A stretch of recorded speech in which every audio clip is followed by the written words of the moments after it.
Oh, you're not going to change the mind of any general manager. You're not going to change the mind of any coach. No, but you know who you're going to affect? You're going to affect the owner. And that one dynamic gets so overlooked in this. Yeah. You're going to freak out owners, and they're going to start asking questions. Say, man, word for today is collusion, a secret or illegal cooperation or conspiracy, especially to cheat or deceive others. And that's exactly what we seen over this past weekend in the NFL 2025 draft. Now, after a few days has passed, more information is coming out. Information to confirm everybody else's suspicions about what happened. Boomer and Gio discussed this and said that they got some inside information about exactly what happened here. And there was a few teams that was real stiff on Sedeur.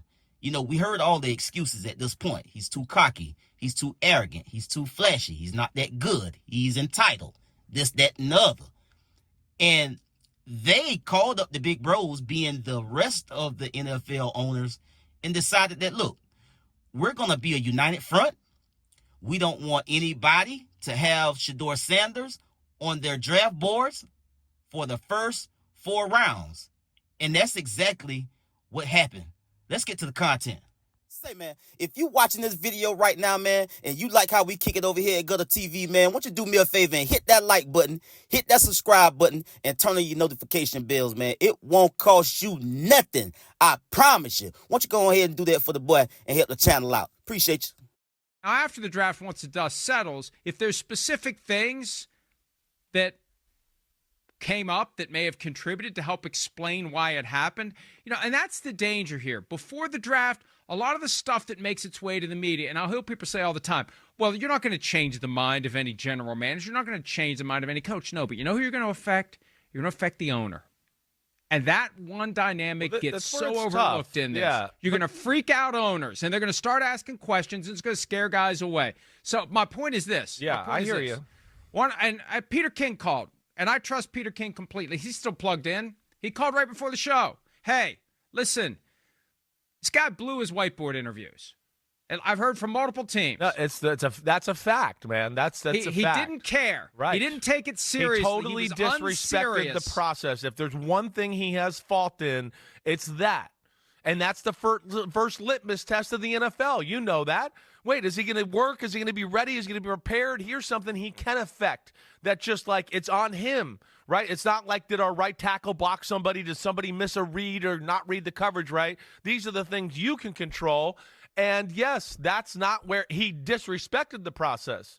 And that's where a lot of the NFL was very turned off by Sedeur Sanders and the things you're talking about. Go ahead, Mike. Keep talking what you're saying. Well, the one story that came up over the weekend, too, to tie it to a specific team, Todd McShay had reported on Thursday. And Todd McShay was, he was the Robin, one of the main guys, Mel Kiper's Batman for years, to the point where he was almost Batman 2. He's with the Ringer now. He specifically said it happened with the Giants. And we saw the clip last year on the Hard Knocks offseason when we weren't otherwise fascinated by the Saquon Barkley drama.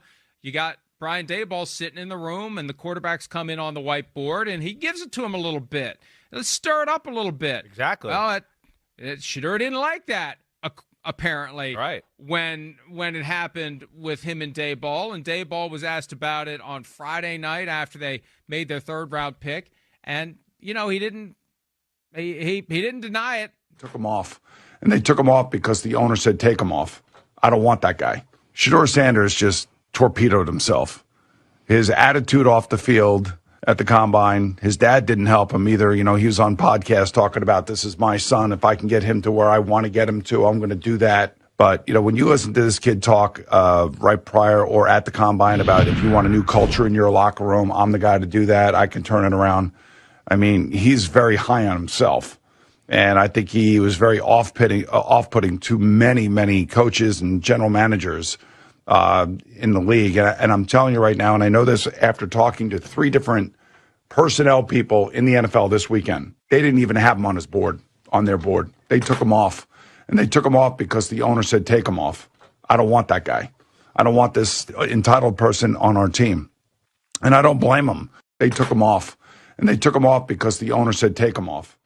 Now, if that's not collusion, then there must be another definition for the word, because that sounded like, to me, a secret but not illegal cooperation or conspiracy for a few guys to call up a few more guys and say, look, here's what we're going to do.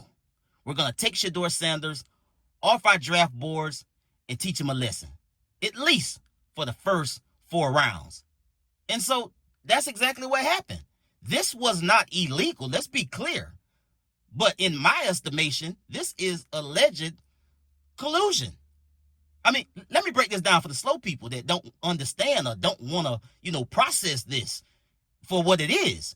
If I don't like you, understand me, and I tell 10 people that do like you, and convince them privately to make it, to show an appearance as if they don't like you because I don't, that's collusion. That's me coercing or having a conversation with 10 other guys to dislike you. I mean, what do you call that? Let's break it down and just call it, let's just call it hating. So I'm a hater, and I'm just gonna get 10 more people that really like you for real that just hate on you because I don't like you. So I got sway over these 10 people that I'm gonna make not like you because I don't like you. That's collusion, people, aka hating. You understand me? And so this is what it is. I've been saying this all weekend long. This was exactly what it looked like. Because again, there's no way all 32 teams decided that Sedeur Sanders, he just wasn't good enough to be selected in the NFL draft through 4 fucking rounds. It's just not feasible to believe that. You understand me? And then you got other wide receivers that Sedeur Sanders, under his leadership and his greatness, allowed these guys to shine by putting the football in their hand. So you pick guys that was on the receiving end of Sedeur Sanders football, but he wasn't good enough. He wasn't good enough to be picked. So I mean, it goes back to, this was bigger than football. This was bigger than football. It's just cut dry just like that. You think what I'm saying? Like, these folks had a vendetta, be it Deion Sanders, or they just didn't like the fact that Sedeur Sanders is from prominence. He come from wealth, and he back it up on the football field. I mean, what did you want this guy to do? I mean, honestly, respectfully, what is it? How was it that he was supposed to bring himself forth in the NFL draft? I mean, crawling down on his hands and knees? That wasn't gonna happen. And again, this Archie Manning thing with Peyton and Eli, there was no difference in what Archie Manning, his stipulations on his sons being drafted. There was no difference in Deion Sanders and the stipulations that he had. The man said point blank, I'm not going to allow my kid. We ain't got that to do for my son to just go anywhere and be under all type of stress and be put through all type of, going through all type of shenanigans. I'm not going to have it. And so what was the difference? I keep asking folks that want to make excuses for this and make it about everything but what it was. Now you got these white guys, Boomer and Gio and, other people out here saying, hey, man, these owners, it was a few of these owners that did not like Sedeur Sanders. He was too this, he was too that. And they made the phone call and let the rest of the owners know that, look, we're going to be a united front, man. This is what we're going to do. And we seen that play out. Nobody touched him. Nobody in what world do you need a quarterback?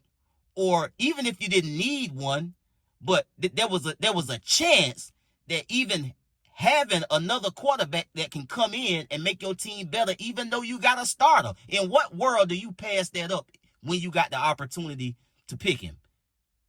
Yeah, I mean, nobody. This man was projected to go in the first round in the top 5 picks.